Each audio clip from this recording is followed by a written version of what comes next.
black folks who don't really want to mess with the nation because they think that Islam ain't really for black folks. Well, as we say in Chicago, you tweaking, shorty. That's cap. Hey, pal. You just blowing from Stupid Town? Nah, bro.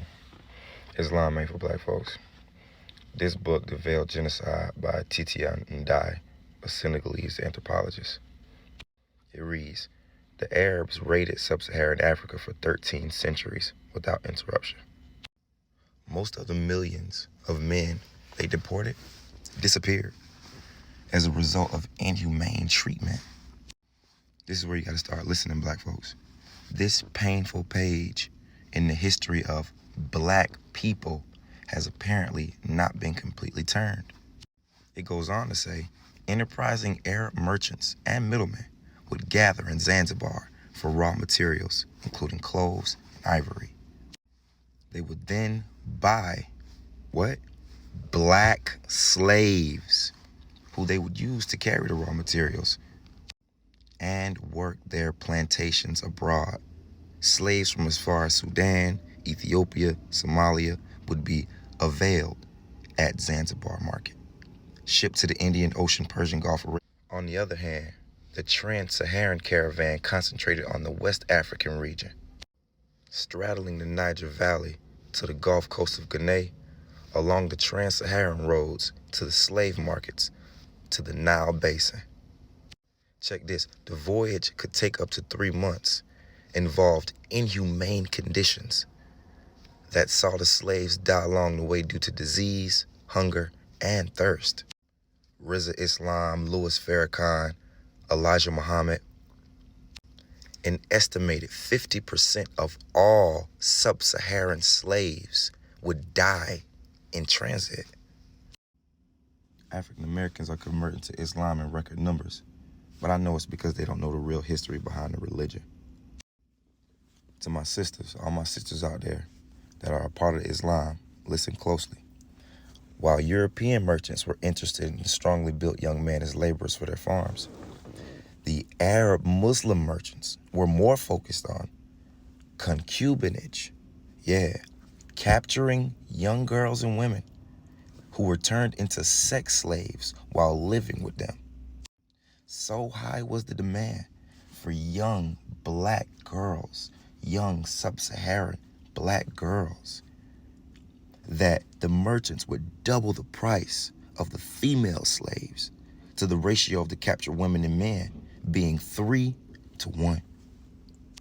This part is for my brothers. Listen closely. My brothers, Riza Islam, Louis Farrakhan, all the followers of these people, listen up. The practice of castration on the black sub-Saharan male slaves in the most inhumane manner altered the entire generation of these men because they could not reproduce. The term pure Arab almost literally means black skin. You feel me? Don't get it twisted, family. The original Arabs are black-skinned people, not these DJ Khaled-looking Arabs. No shade. Hey, pal. You just blowing from Stupid Town? Since the discovery of the haplogroup J, P209, it has generally been recognized that it shows signs of having evolved about 20,000 years ago somewhere, get this, northwestern Iran and the Caucasus and the Armenian highlands, northern Mesopotamia. So that's going in towards the direction of Turkey and Europe. The genetic code of the black, these quote unquote black Arabs, actually the genetic markers puts them in the Caucasus Mountains, the Armenian highlands, and Europe. There's no way out of this. You're done. But as I pointed out in the last document, that this gentleman is a part of the JP209 genetic haplogroup. In that origin, like I said, is in the Caucasus Mountains, the Armenian highlands, and Europe.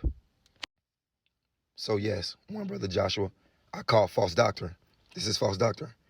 This gentleman does not share the same genetic code of the sub-Saharan Africans that him and his people murdered. These are melanated Europeans. Yes, I said it, melanated Europeans.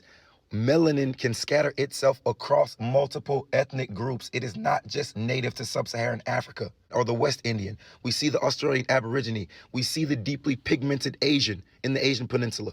We are never jumping into those cultures and claiming to be a part of those nations. No parts of the black community are doing that.